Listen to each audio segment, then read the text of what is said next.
सुप्रभात विद्यार्थियों, मैं अमित कुमार सिंघल, टीजीटी हिंदी केंद्रीय विद्यालय दिरांग।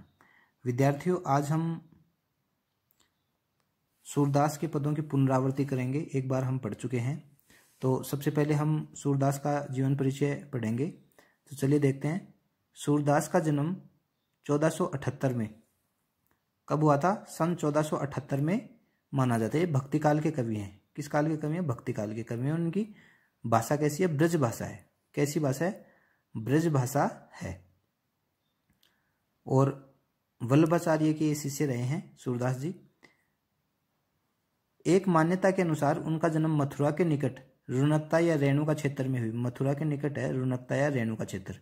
जबकि दूसरी मान्यता के अनुसार उनका जन्म स्थान दिल्ली के पास से ही माना जाता है। देखिए, विद्वानों की दो राय है। एक विद्वानों का खेमा ये मानता है कि सूरदास का जन्म रुणकता क्षेत्र में हुआ, रेणुका क्षेत्र में हुआ, जबकि दूसरा दिल्ली के समीप सीही गांव को माना जाता है। महाप्रभु वल्लभाचार्य के शिष्य सूरदास अष्टछाप के कवियों में सर्वाधिक प्रसिद्ध हैं। अष्टछाप के कवियों में 4 शिष्य वल्लभाचार्य के हैं और 4 शिष्य उनके पुत्र के हैं, विठल नाथ के हैं। तो कुम्भन दास भी है, सूरदास है और कृष्णदास हैं, गोविंद दास है, नंददास है, छीत स्वामी है, चतुर्भुज दास है। तो ये ऐसे अष्टछाप के 8 कवि हुए हैं। आचार्य शुक्ल ने सूरदास के बारे में लिखा है कि जयदेव की देववाणी की सुनित पीयूष धारा जो काल की कठोरता में दब गई, अवकाश पाते ही मिथिला की अमराइयों में तथा विद्यापति के कोकिल कंठ से प्रकट हुई और आगे चलकर ब्रिज के क्रिल कुंजों के बीच मुरझाए मनों को सींचती रही। श्री कृष्ण का गुणगान करने के लिए 8 वीणाएं उठी। उनमें सबसे ऊंची, सुरीली और गहरी तान अंधे भक्त सूरदास की थी। तो सूरदास को अष्टछाप के कवियों में क्या बताया गया? सर्वाधिक प्रसिद्ध कवि बताया गया है। वे मथुरा और वृंदावन के बीच गऊ घाट पे रहते थे। कहाँ पे रहते थे? मथुरा और वृंदावन के बीच गऊ घाट पे रहते थे। एक बार वल्लभाचार्य को किसी ने बताया कि सूरदास जी बहुत अच्छा गाते हैं। उस समय ये दास्य भाव की भक्ति करते हैं, भगवान को अपने को भगवान का दास समझते हैं और दास्य भाव से भक्ति करते हैं। तो वल्लभाचार्य जब इनसे मिलने आते हैं और इनको गीत गाने के लिए कहते हैं, तो ये तन में होके गीत गाते हैं और बहुत अच्छा गीत गाते हैं। तब वल्लभाचार्य सूरदास जी को कहते हैं कि सूर होके ऐसे क्यों घिघियाते हो, यानी ऐसे क्यों घिघियाते हो। तब से उन्होंने दास्य भाव की भक्ति छोड़कर सखा भाव की, फिर ईश्वर को इन्होंने अपना मित्र मान लिया और सखा भाव से भक्ति करने लगे। कौन? सूरदास। तो सूरदास के गुरु का क्या नाम है? वल्लभाचार्य। सूरदास की भाषा कैसी है? ब्रज भाषा है। सूरदास किस काल के कवि हैं? भक्ति काल के। सूरदास किस छाप के? अष्टछाप के कवियों में सर्वाधिक प्रसिद्ध हैं। और श्रीनाथ जी के मंदिर में भजन कीर्तन करते थे। कहाँ भजन कीर्तन करते थे? श्रीनाथ जी के मंदिर में भजन कीर्तन करते थे। सन 1583 में पारसोली में उनका निधन हुआ। उनका निधन कहाँ हुआ? पारसोली में उनका निधन हुआ। उनके 3 ग्रंथ हैं, सूरसागर, साहित्य लहरी और सुरसरावली। कौन कौन से हैं? सूरसागर, साहित्य लहरी और सुरसरावली में सूरसागर ही सर्वाधिक प्रसिद्ध है। खेती और पशुपालन वाले भारतीय समाज का दैनिक अंतरंग चित्र और मनुष्य की स्वाभाविक वृत्तियों का चित्रण सूर की कविताओं में मिलता है। इनकी कविताओं में क्या मिलता है? खेती और पशुपालन वाले भारतीय समाज का दैनिक अंतरंग चित्र और मनुष्य की स्वाभाविक वृत्तियों का चित्रण इनकी कविताओं में मिलता है। सूर वात्सल्य और श्रृंगार के श्रेष्ठ कवि हैं। इनको वात्सल्य का सम्राट कहा जाता है। वात्सल्य और श्रृंगार के श्रेष्ठ कवि माने जाते हैं। कृष्ण और गोपियों का प्रेम सहज मानवीय प्रेम की प्रतिष्ठा है। क्या है? कृष्ण और गोपियों का प्रेम मानवीय प्रेम की प्रतिष्ठा करता है। सूर ने मानव प्रेम की गौरव गाथा के माध्यम से सामान्य मनुष्य को हीनता बोध से मुक्त किया है, उनमें जीने की ललक पैदा की है। सूर ने मानव प्रेम की गौरव गाथा के माध्यम से क्या किया है? सामान्य मनुष्य को हीनता के बोध से मुक्त किया है, उनमें जीने की ललक पैदा की है। उनकी कविताओं में ब्रज भाषा का निखरा हुआ रूप है। वह चली आ रही लोकगीतों की परंपरा को ही श्रेष्ठ। उनकी कविता में ब्रज भाषा का निखरा हुआ रूप है। किस भाषा की कवि है? ब्रज भाषा का। और तुलसीदास हैं वो अवधी भाषा के हैं, लेकिन अवधी के साथ साथ उन्होंने विनय पत्रिका भी ब्रज भाषा में लिखी है तुलसीदास ने। और सूरदास की भाषा कैसी है? ब्रज भाषा है। और रसखान की कैसी है? ब्रज भाषा है। वह चली आ रही लोकगीतों की परंपरा की ही श्रेष्ठ कड़ी है। सूरदास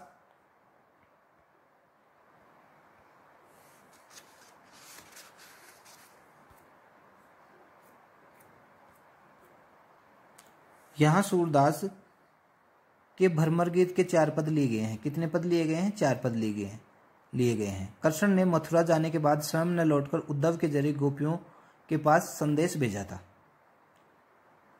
मथुरा के जाने के बाद कृष्ण ने मथुरा जाने के बाद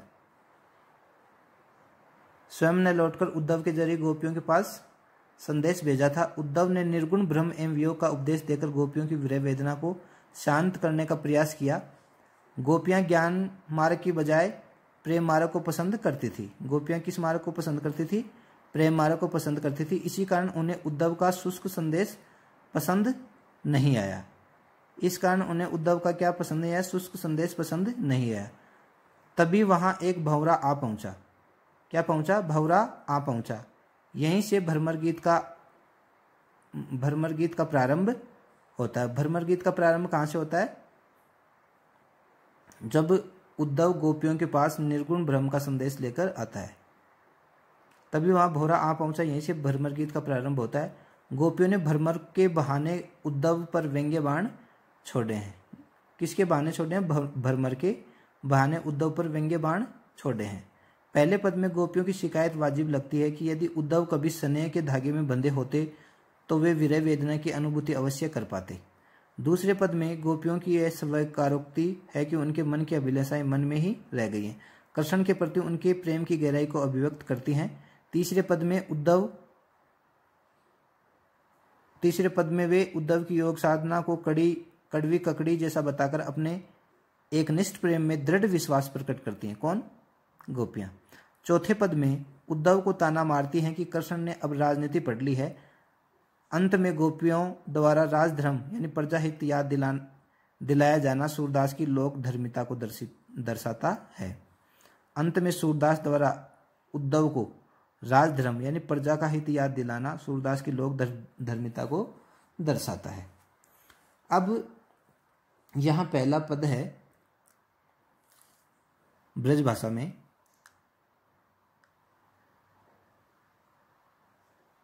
उद्धव तुम हो अति बड़भागी, कि हे उद्धव तुम बड़े ही भाग्यशाली हो। तो यहां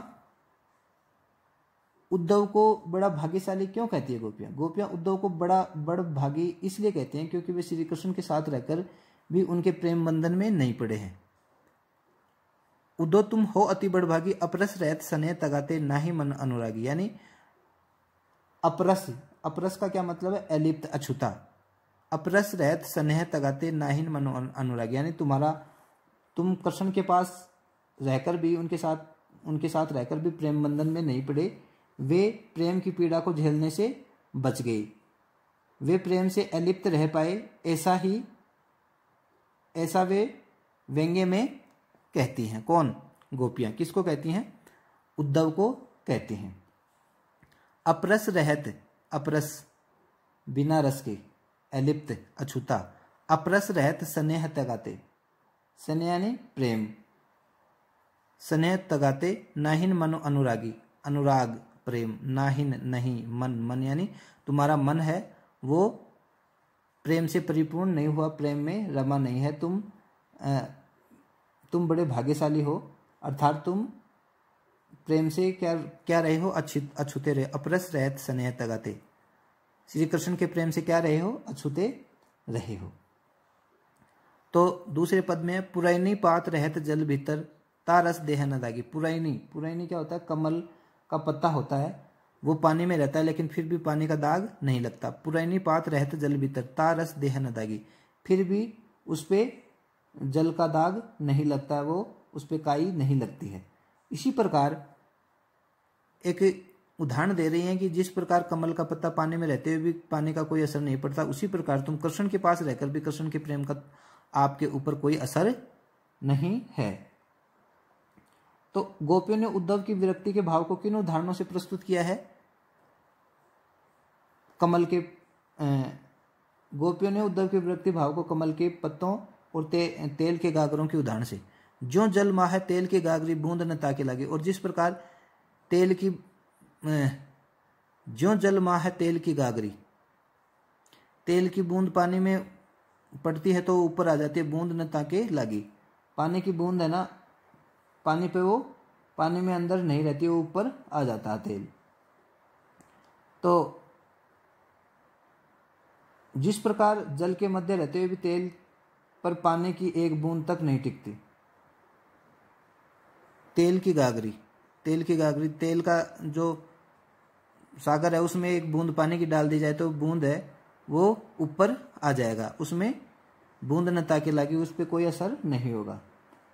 तो श्री कृष्ण के प्रेम का उद्धव पर भी कोई असर नहीं हुआ है। प्रीत नदी में पाँव न बोर्यो दृष्टि रूप ने परागी। यानी तुमने कभी प्रेम रूपी नदी में पाँव नहीं डुबोया है। प्रीत नदी में पाँव यानी पाँव, प्रीत नदी प्रेम रूपी नदी, यहाँ रूपक अलंकार है। प्रेम नदी में पाँव न बोर्यो दृष्टि न रूप परागी। और तुम्हारी दृष्टि उनके रूप पर नहीं पड़ी है। दृष्टि न रूप परागी यानी कि पराग, यानी फूलों का जो पराग होता है उसको, श्री कृष्ण का मुख भी, उसका सौंदर्य भी परागों जैसा है। सूरदास अबला हम भोरी गुड़ चीटी जो पागी। की सूरदास कह रहे हैं कि गोपियां हम अबला, हम भोली हैं, गुड़ चीटी जो पागी। जिस प्रकार चीटियों को गुड़ पा जाता है, उसके गुड़ में वो उनका पैर फंस जाता है, यानी फंस जाती हैं, पक जाती हैं, वो बाहर नहीं निकल पाती। उसी प्रकार गोपियां क्या है, श्री कृष्ण के प्रेम में रम गई हैं। तो वो अभी देखो, पुरैनी पात रहत जल भीतर ताहा रस दे न दागी, और ज्यों जल माह तेल के गागरी। यहाँ दृष्टांत दिया गया है, दृष्टांत अलंकार है, यहाँ ब्रज भाषा का प्रयोग किया गया है। और गोपियां यहाँ क्या है, श्री कृष्ण के प्रति अपने अटूट प्रेम को अभिव्यक्त कर रही हैं। और गोपियां का व्यंग्य किन पे स्पष्ट है? उद्धव पे स्पष्ट है। तो उद्धव ने दो उदाहरण दिए हैं, एक तो कमल के पत्तों को और तेल की गागर की बूंद का उदाहरण दिया है कि उन तेल की गागर पर तेल की गागरी का जल पर कोई असर नहीं होता और कमल के पत्तों पर कोई असर नहीं होता। गोपियों ने स्वयं को अबला और भोली क्यों कहा है? क्योंकि वे कृष्ण के प्रेम में फंस गई हैं, वे भोलेपन में कुछ अधिक नहीं समझ पाई। इस पद की भाषा कैसी है? ब्रज भाषा है। प्रीत नदी में पाँव न बोर्यो का आशय स्पष्ट कीजिए। आशय स्पष्ट है कि तुमने, हे उद्धव, तुमने प्रेम रूपी नदी में अपना पाँव नहीं डुबोया है, अर्थात तुम कृष्ण के प्रेम में रमे नहीं हो। गोपियों ने अपनी तुलना किससे की गई है? गोपियों ने अपनी तुलना गुड़ पर चिपटी चीटियों से की है। सूरदास अबला हम भोरी गुड़ चीटी जो पागी। तो जिस प्रकार चीटियां हैं वो गुड़ में उनका पैर फंस जाता है, वो निकल नहीं पाती, उसी प्रकार कृष्ण का प्रेम है। गुड़ चीटी जो पागी कहकर गोपियां क्या बताना चाहती हैं? वह कृष्ण के अनन्य प्रेम को दर्शाना चाहती है। पुरैनी पात रहत जल भीतर, पुरैनी पात रहत जल भीतर, इसमें कौन सा अलंकार है? दृष्टांत अलंकार है। और पुरैनी पात, पै और पै की आवृत्ति हो रही है, तो यहाँ कौन सा अलंकार है? अनुप्रास अलंकार है। तो ये पद था। अगले पद हम आगे वाले वीडियो में पढ़ेंगे। नमस्कार।